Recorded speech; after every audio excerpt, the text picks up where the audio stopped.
that in school they don't teach you how to make and save money, not in high school or college. So my question is, how would you propose to educate kids in this area? Well, that's a good question. Sounds to me like you could do a good job yourself too. And I'm, at 10, you're way ahead of me. Unfortunately, I didn't buy my first stock until I was 11, so I got a very slow start. And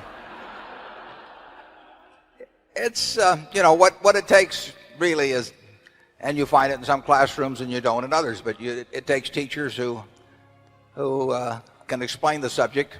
Charlie would say Ben Franklin was the best teacher of all in that respect, but it looks like you either got it from your parents, an education on that, and parents can do more education really in that respect even than teachers. But it's, I get a chance to talk to students from time to time, and one of the things I tell them is, what a valuable asset they have themselves. I mean, I would pay any bright student probably $50,000 for 10% of his future earnings the rest of his life. So he's a $500,000 asset just standing there. And what you do with that $500,000 asset in terms of developing your mind and your talents is hugely important. The best investment you can make at an early age is in yourself. And it sounds to me like you're doing very well in that respect. I congratulate you on it. I don't have any great sweeping program for doing it throughout the schools, though. We have, here in Nebraska, we have an annual get-together of students from all the high schools throughout the state, and it's a day or two of economic education. I think it's a very good program. But I think if you just keep doing what you're doing, you may be an example to other students. Charlie? Well, I'd like to interject a word of caution. You sound like somebody who's likely to succeed at what you're trying to do, and that's not always a good idea.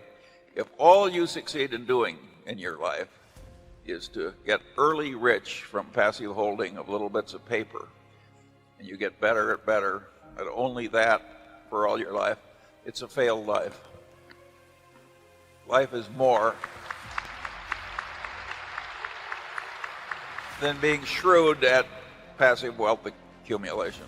I think he's going to do well in both. So just keep accumulating knowledge. That's one of the beauties of the business that Charlie and I are in, is that everything is cumulative. The stuff I learned when I was 20 is useful today.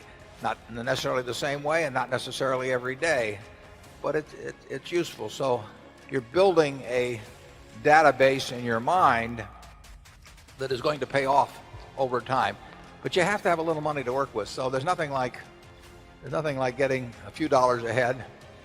Stay away from credit cards, and you can have a lot of fun if your mind goes along that track as you get older. Charlie? Well, I'm glad to see somebody that has so early shown an interest in getting ahead. There's nothing wrong with getting ahead.